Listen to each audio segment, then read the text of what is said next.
Hi, and welcome to Tea Transitions, the podcast for women building a life abroad. I'm Rose Davenport. Hi, I'm Farah Baker.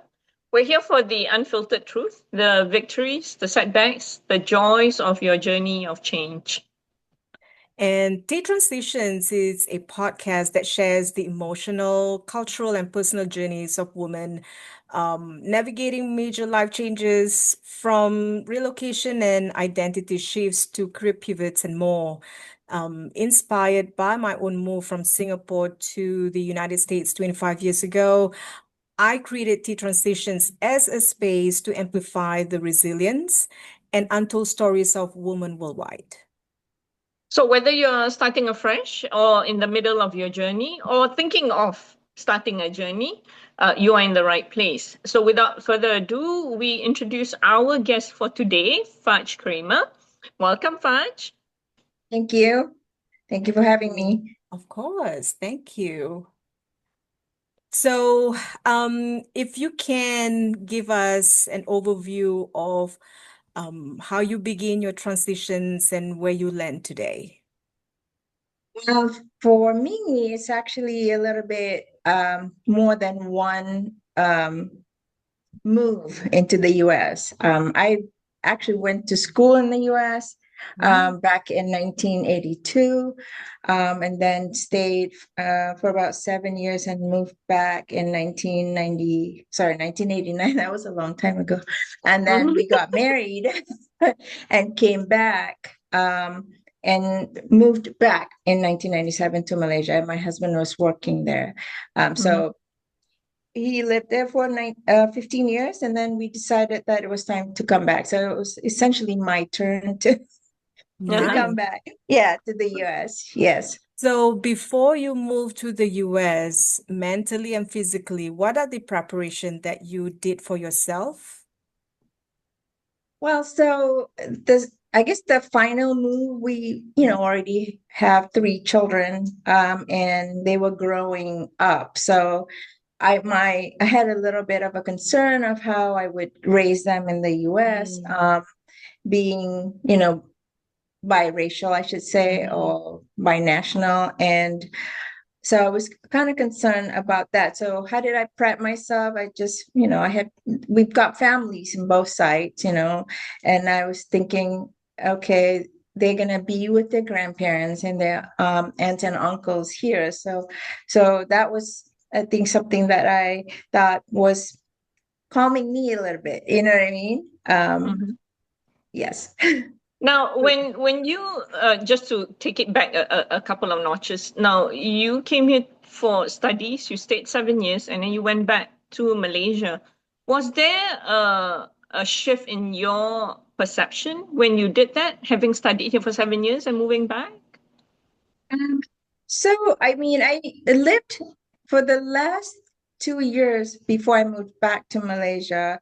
I lived with, American girls in an apartment. So, I already kind of knew, what things would look like. But of course, when you have children, it was different, right? So then when I went back, I was working in Malaysia and then having to give up the job and then being a homemaker. And we had a little bit of like a very close relationship with my family. And I knew that, I think, for the most part, most Asians are, this way, that you can just have your kids be with your sisters and they'll take care of your kids, right? So I didn't feel that much of a connection here at first, because I told you guys, like, I'm an introvert, so it was hard for me to, as a mom, a new mom, to feel comfortable. So that was hard for me. So I'm not sure if I answered your question. How Um, how do you then overcome that challenge? What do you do? So because we moved and we left and we came back. I would say the second time that we were here, which is now, right? So I'm a little bit more mature. And my children are a little bit older, and I have, like, I am in the same not in the same position. I'm in with the same company that I, started with. So, That's helpful. so having that, like you have a sense of belonging in Yeah. something, and you feel there's a purpose for, for you being here other than being a mom. It was a little bit easier. You know what I mean? For me. Now, as we know in the US, a parent, at least one parent, has to be at home with the kids most of the time. And the norm is one parent working and another not, unless yours is a different situation. How was that for you? Did you have to stop working to look after children up to a certain age? So when we were first here, let me go back. The first time we were here and I had little children, right? Really young. I really gave up working. When we had the second one, it was harder to be a stay-at-home mom and then still maintain whatever that we needed for the family. So I worked part-time. So I went into working in a call center, and my husband would come home from work three days a week, and I would just go to work. And I was actually pregnant with the second one. Then every Saturday I would work the full day shift, and he'll take care of, at the time the second one was born, and it was like a newborn. He was taking care of her. Yeah. So I did that. And then when we came back the second time, my youngest was in third grade. So we actually had to figure out care for her. And it was aftercare. Luckily, she was in, a school, and having my in-laws, they were still able to sort of watch her if we needed, for them to pick up. But pretty much she was a little bit older to stay with older grandparents, you know what I mean? So Yeah. it wasn't as hard. Yeah. Sounds like you have that kind of support system Support. Yeah. to Yes, give. yes, How Yes. fortunate, unlike yes, some of us, we don't. right. So we have to be like stare at each other, okay, take care and work Yeah, Mhm. and figure out. so on and so Yeah. forth. So my interest now, all of us go through different hurdles, but I'm just curious how then you nurture your own emotional resilience in building up your brand, living on your own, right? And working. How does that look like? I think I've always been like true to my Malay identity, although I'm not totally full Malay, but I've always been that way, and I don't think I know how to be different. So, so I just make sure that, I just do what I need to do like I used to do. And once I had a job, which is the same job that I'm in, and I'm fortunate that we have a very diverse community, Yeah. where we work at. So it was, you feel part of a family because everybody sort of have the same kind of, um, Mentality, like, mindset. yeah, yeah, Mm. exactly, Mm. Yep, exactly. And so it was easier that's good. to do that. And then, like I said, having a purpose, I go to work because there's something that I need to do that's big, right? So I just Yes. do that. Yeah. Being a So mom, can sorry, go ahead. on the same topic, being a mom myself, I like to hear your take on what it's like raising children here in America. That's a big, long story. Uh-oh, your audio. You know what? My when can you hear me okay? Yeah, I Yes. can now. Mhm. Okay. Go ahead. Um, when we came back, this time around, my oldest had already graduated high school, and he was getting ready to go to community college. So he already sort of had formed some kind of a like an identity, right? Mm-hmm. Mm. And then my second one, she was finishing high school. So, and I felt like I had already lost the Oh, the control because yep. now they're here. Very But I independent. need, Yeah, I just need to remember because even when they were growing up in Malaysia, they went to international school. So they were amongst, Westerners and kids from all over the world, actually. Mm, And I needed to understand that my husband will always raise them the way he was raised, Mm-hmm. mm-hmm, although we were living in Malaysia. Do you know what I mean? mm-hmm. And I wanted to let them know that mom will always be the Malay mom that you know. Yep. And Mm-hmm. so I just I think I felt a little bit like I lost some control. Yeah. Oh, Now, So culturally, them, growing up in the most formative yeah. years here in this country, what did you manage to retain for mhm. them as a So practice? so I think that being humble, Mm, so that was important for us, even for my husband, so being Mm-hmm. humble, being um responsible, those are all great values that Mm-hmm. we've instilled in them, so that they remember.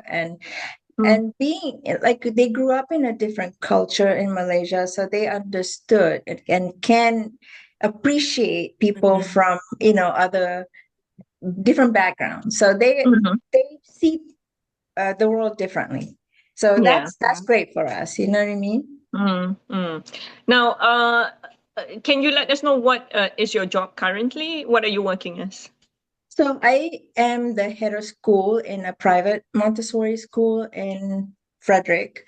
Mm-hmm. So I manage the teachers and also the parents, the community. Mm-hmm. So we have almost capacity enrollment this year. So Good. it's a small private school. So basically you do everything.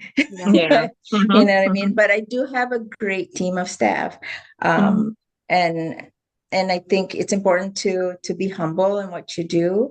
Mm-hmm. I have my values are, integrity and Mhm, accountability, and that applies to my personal, life and also my Mm-hmm. work life. So, Mm-hmm. so I also try to be humble all the time. You know what I Mm-hmm. mean? So, Yeah.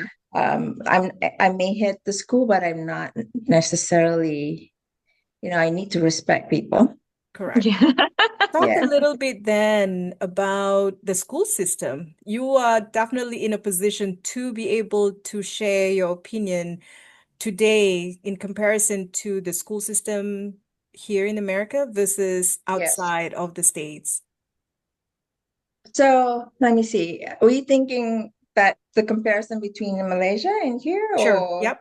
Yeah, okay? We sure. can start there. So we did, we did own a school in Malaysia. So my sister and I went to get the Montessori certification and open up a school, and we had it for 7 years, and then we sold Wow. it Mm-hmm. to come here.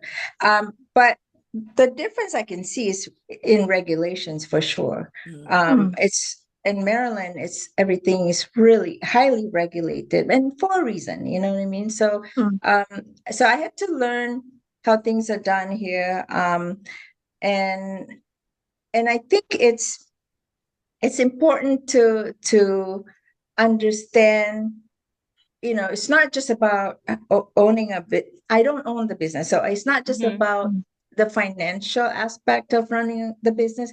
You're actually creating your presence in a community. So you have to, and I'm not sure where I'm going with this, but it is different, but it's also something familiar to me. Do you know what I mean? Do Okay. you think Now, that the mhm. community are receptive to an immigrant to be the leader of the pack in Yeah, your school, right? somebody different, right? Yeah. Yeah. So I can tell you in my experience when I first started my job there, and I didn't start as the head of school. I started Mm, as a marketing person. mm, Mm-hmm. And so, when I went in, I sort of was the outsider going into a preset, and it was a new school essentially because the owner had just bought it. mm, But some of the people were there already, right? So it almost like I was the outsider trying to go in, but I helped them through there was a little change there, so I helped them through that. And yes, I did feel a little bit of a resentment at first, but I stayed true to myself, my And your values that I have, core. which is being humble, so then I think I made friends. That's awesome. Let me Yeah. ask you this. No, Rosie and I come from the Singapore school system. Now, Yes. Singapore is tiny, as we know, and our school system is fully regulated. That Yes. means there's no topic that you may present unless it's a government approved. All the Sure. schools have the same curriculum, basically, because it's standardized, Yeah. because we Right. all sit for the same exam at the end of the day. Now, here in the United States, for our viewers who are not aware, individual states have a right to their own school curriculum. How did you find that going in to, say, Maryland? Was that something that you could fully accept, or there were things you thought should be taught in schools, or in at that? Like, I know it's Montessori. It's Yes. how old are they at that age? So we take from, at the time, infants to kindergarten age. So yeah, it is. So if you know a little bit more about Montessori, there's a standard curriculum, right? There But is, how you okay. apply, how you apply in your community, and then you always have to align it with the regulations. Okay. So that wasn't too foreign for me, and then I mean, private school can create their own curriculum. Curriculum. Yeah. However, because we are an approved school by the state of Maryland, You we still have have to to. ensure there's some things that we should cover, right? Okay. But we can flavor it with things that's true to our identity as that private school. You know what I mean? So, and we try to include all those pieces, because with Montessori, it's actually learning about the world. Essentially, children, from a very young age, they're going to learn about their place in the world, about other children. And it's important to us. We just did like International Day of Peace. It's actually Awesome. it's a worldwide celebration. So it's just taking about 5 minutes just to sing, the peace song, and then remembering peace. And it's celebrated at 12 o'clock everywhere, wherever that may be 12 p.m. And we have that gathering. So that's all important. They're global citizens. That's Yes, awesome. exactly. Yeah. Yeah. That's awesome. Let's switch gear a little bit. We'd like to know a little bit more about you. Okay. How has this journey transformed you as an individual, as a working mom? Okay. So I've always been a very hardworking person, but holding such a big responsibility, I am constantly working and reinventing what I want to do for the school. So I guess I'm a lifelong learner. I'm always learning Yeah. and sharing with people. But I mean, and I feel like there are people not wanting, depending on me, right, as a support. And I always tell my teachers that I'm in front of you and I'm also behind you. So, and they can trust me that I will defend them if there's any issues with parents, whatever that, that's not illegal. I was about to Right? say. Yeah.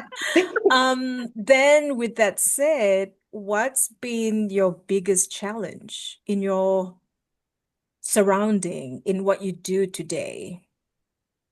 What's the biggest challenge? I think because I'm a little bit older now, it's not necessarily the surrounding. Well, yes and no, but I want to say for me physically, it's a little bit draining. I feel like, now that I'm a little bit older, and the trends with the children coming in and some of the things that they're lacking, which is actually now it's a nationwide phenomena, so kids are a little bit behind. So these are things that you worry about if you can get a child to a place where you feel that they should be at after a year with us, those are things that I worry about. And also trying to ensure that we get the parents to understand what we're doing, so like we're trying to create a parent education day so that we can let them know what we do is important, but why. What is it that we're doing, right? It's not Yeah. just the word Montessori, because I think most people say, yeah, I want to go see your school. And I always say, come when the kids are working. I want you to see the children at work. So At then you work. see what we do that's different, right? So, Right. Yes. and in that sense, I'm actually not afraid to share what we do. Because especially now, so many children are using gadgets all the time, and the attention span is really short, so we have to work with children, and we have to work using like the stuff that we do in the classrooms, like hands-on learning. It's not just using pencil and paper and write your name and stuff like that. No, we're gonna learn through concrete means. So Now, I've read this some time back with regards to, speaking to you as an educator, that children should have at least some basics when they come to school already. What do you think of that? objective, right? So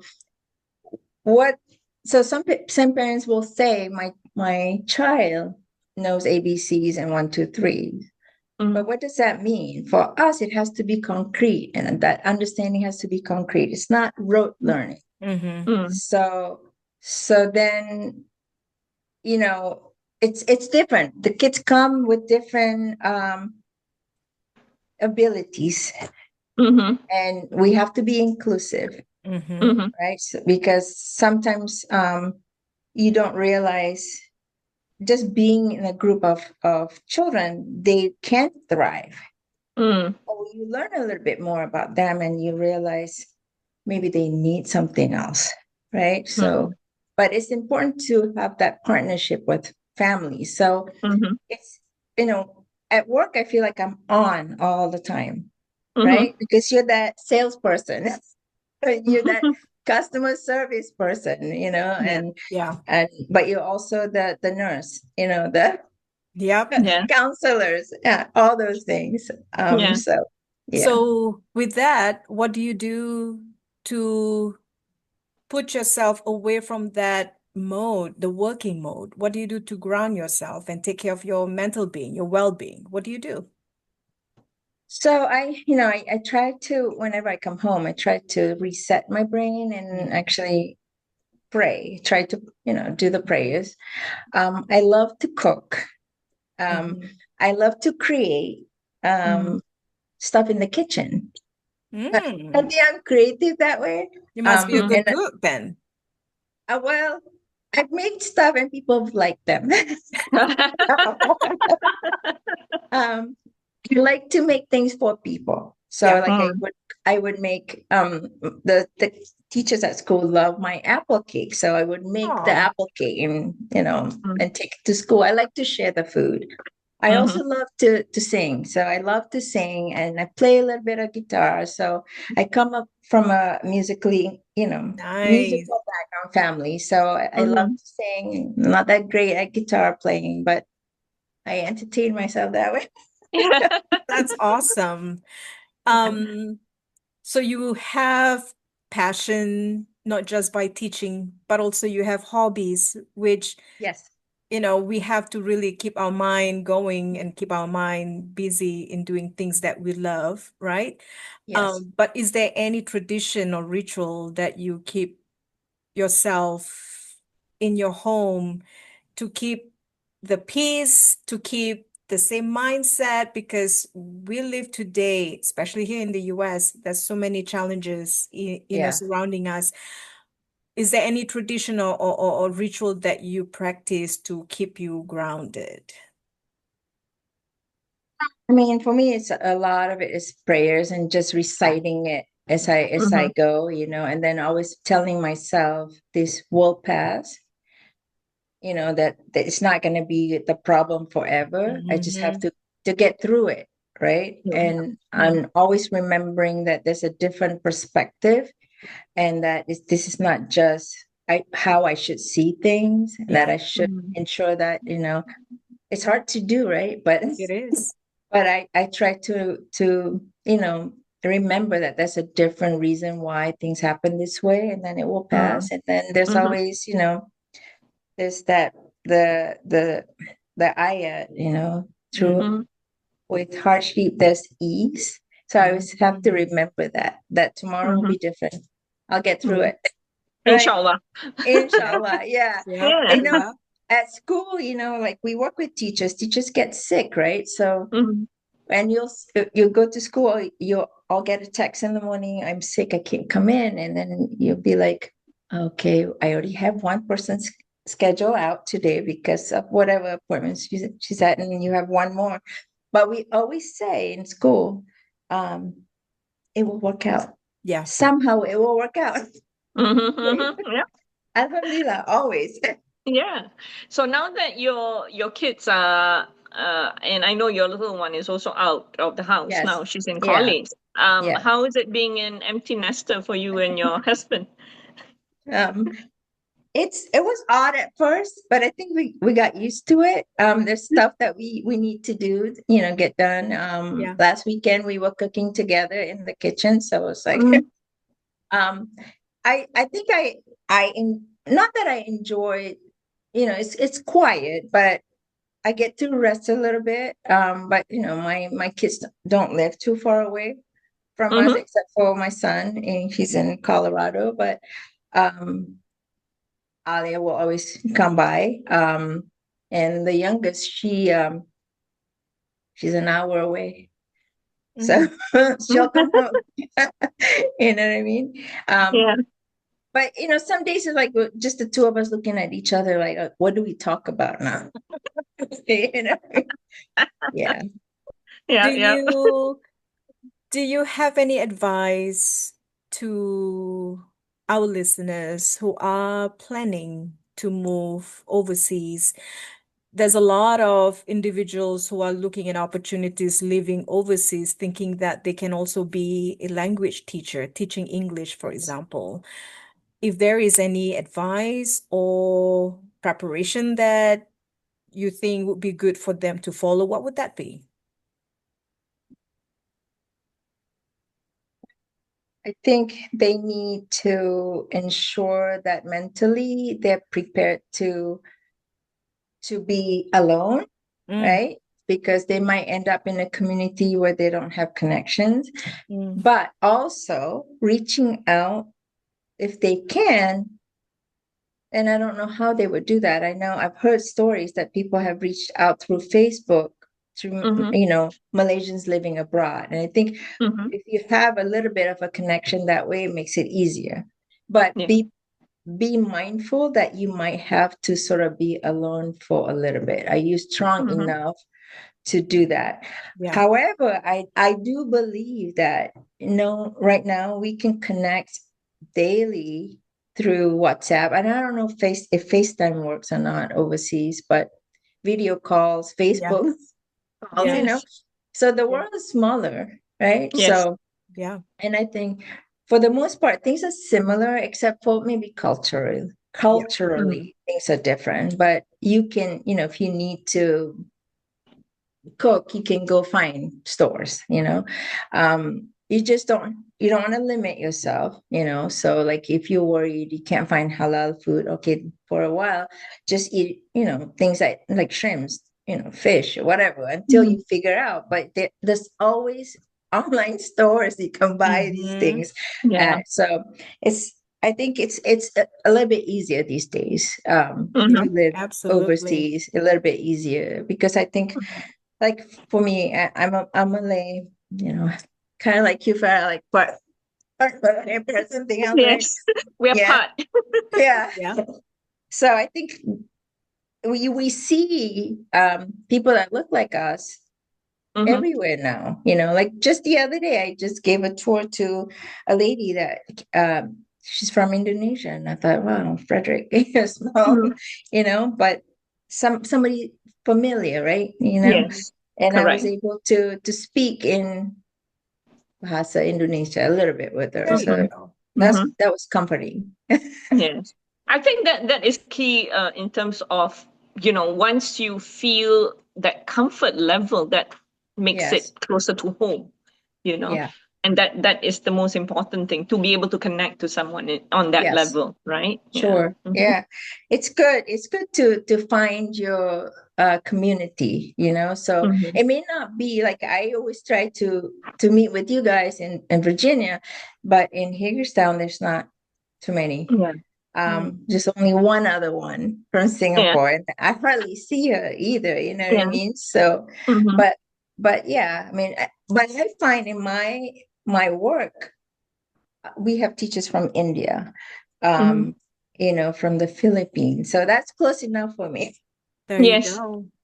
Yeah. Well, ladies and gentlemen, and our listeners, this is a true real-time stories coming from Faj of her transition. And fortunately, she is, in a position whereby she's dealing with the children and the school and parents. So that's a lot of individuals or even community you outreach. And thank you for your service in leading the pack, because we need someone who is, strong like you to come up with creative ideas in school today, because the new generations are really different and they're very smart. So like you said, you are always reinventing yourself to make sure that you can connect the dots. Mm-hmm. Um, and with that said, we are close to time. I really want to thank you personally for joining us this morning. Really appreciate your content about your journey. Um, Thank you. and Appreciate that. and Thank I you for would having like, me. of course, I would like to also add your contact just in case if the local communities in Maryland, Virginia area would like to connect with you to get some word of advice or the go-to, because parents today are really going after resources and tools to help their kids. Sure. Mm-hmm. Yeah. Mara? Yes. Mm-hmm. So, if today's episode resonated with you, please drop a comment below, share it with a friend. Please follow us on Instagram, Facebook, and YouTube. And if you wish to be a guest on our show, please DM or email us at hello@ttransitions.com. Now, every story matters for us, and we're so glad you are in this space, Fudge. Thank you so much. Thank Take you. care, be kind, and keep showing up for yourself. Till our next conversation, we wish you adieu. Thank you. Thank you so much. Have a good Thanks, one. everybody. We'll see you in the next episode.